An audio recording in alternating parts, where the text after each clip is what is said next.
আমরা অনেক সময় কাউকে ক্রিটিসাইজ করতে গেলে ঢালাওভাবে ক্রিটিসাইজ করে ফেলি। কেউ হয়তো ভালো কাজ করছে, কোনো একটা কারণে তাকে ক্রিটিসাইজ করতে হবে। আমরা এমনভাবে ক্রিটিসাইজ করি যেন সে কখনো ভালো কাজ করেইনি।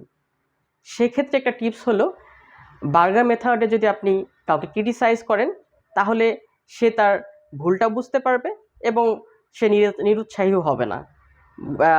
বার্গার মেথডটা কি? বার্গার মেথডটা হচ্ছে, আপনি তাকে প্রথমে তার ভালো কাজের প্রশংসা করুন, সে ভালো কাজ করেছে, করছে, এই ব্যাপারগুলো তাকে বলুন এবং মাঝখানে আপনি তাকে বলুন সে কী কাজ ভুল কাজ করেছে বা তাকে যে ব্যাপারে ক্রিটিসাইজ করা দরকার পজিটিভ ওয়েতে ক্রিটিসাইজ করুন এবং শেষে তাকে আরও ভালো কিছু কথা বলে আপনি এন্ডিংটা করতে পারেন।